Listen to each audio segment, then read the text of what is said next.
Deci, prima manetă asta Asta și cu asta, vitezele.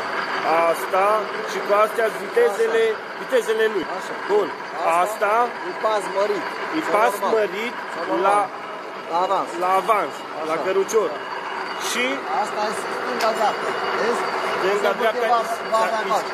Deci își schimbă sensul la cărucior. Bun, acum să duc de acolo, vezi? Da. Și dacă dau invers, vine invers. Am înțeles. Deci asta e schimbarea de sens. La căruț. Asta e schimbarea de sens la cărucior. Ăsta și la filet. Bun. Ăsta e manet aici, da? Uite aici, vezi?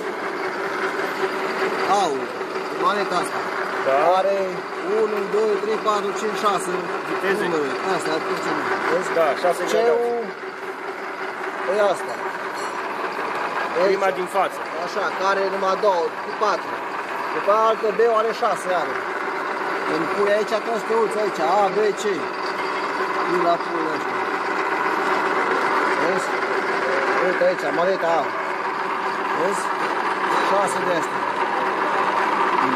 C-ul are numai 1, 2, 3 și 4.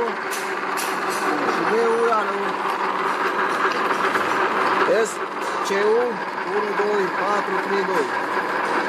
Este. Face tot așa, are și asta.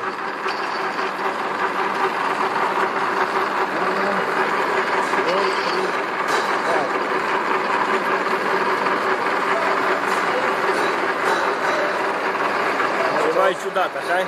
Aici au scris pe ea. Nu mai știu ce au scris. Uite, vezi? B-ul. Aha, vezi. B-ul, ăsta e aur. Se vede. Și aia de la perete e C-ul. Ăsta să fie aur pe ea. Deci ăsta e AU de pe tabel. Așa. Ăsta e B-ul de pe tabel. Ăsta e C-ul. Pe asta e C-ul de pe tabel. Bun. Vezi? Uite, pe filet, de aici, la B-ul. Deci, ca să pui pe filet, cuplezi B-ul. Așa, 1 și 2. Și după aia 3-ul, 4 pentru avans.